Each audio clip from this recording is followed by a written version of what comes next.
Hello everybody, right off the bat, this video is going to be a little shorter than usual, but I felt like it was necessary to make at some point. In my last video, I went over the importance of having a winning mindset, and in this video, I'll actually be going over my reasons of why I make mental health and anxiety videos in the first place. But before I get into it, I just politely ask that if you like the video, click the like button so that I know you enjoyed it. And with that said, let's get into the video.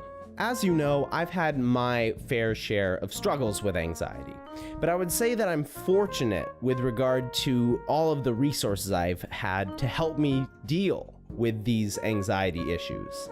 First, I've always been able to accurately and precisely explain exactly what I mean. I've always had a pretty good ability to articulate what I'm feeling.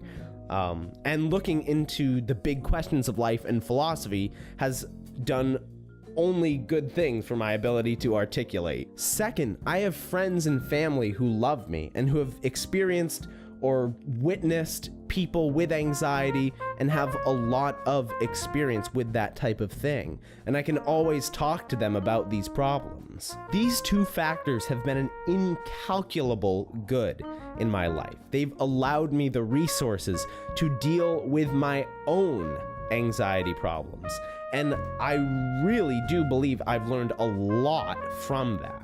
I've also branched out in my thinking from just anxiety to things like self-esteem and having a winning mindset and all of that. All of mental health is important.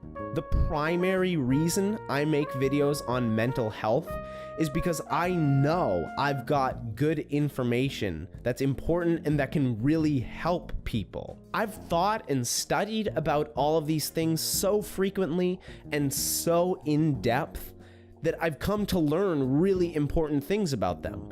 And I'm someone who experiences this type of stuff, so I'm a first-hand witness to the effect that this learning has on people. I hate the fact that so many people suffer from mental health issues, so I feel compelled to share what I've learned with the world. That is the main reason why I make videos on mental health and anxiety. Another reason, though, is that I make these videos for myself to watch when I'm not in a very good place. Sometimes, despite your best efforts, life just gets you into a state that you don't want to be in. Sometimes you just feel like you want to curl up in a ball and just not do anything.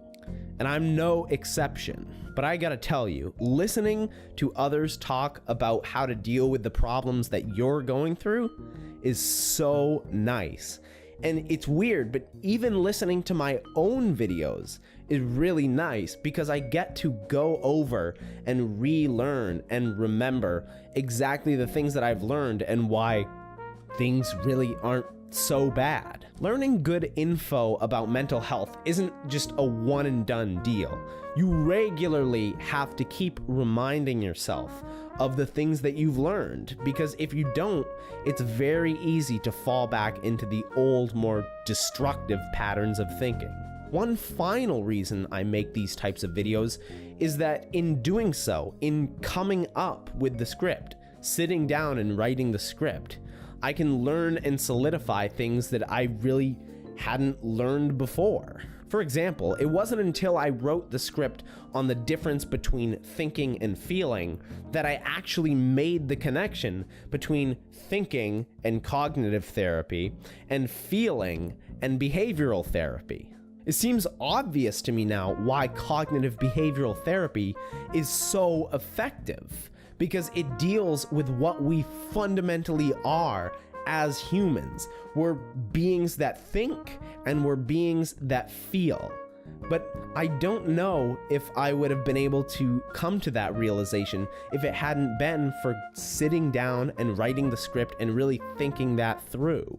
So that is it for this video. I know this video is way shorter than my average videos, but I felt like it was necessary to talk about this kind of thing, why I make videos on mental health and anxiety in the first place. Thank you very much for watching. If you enjoyed the video, be sure to share it with someone else and subscribe to keep up with my newest videos. If you feel like you have something to say, you can leave it in the comments. I love getting comments and suggestions from people. It's great.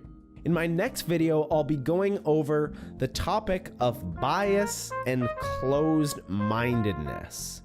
So stay tuned for that video, and I'll see you then.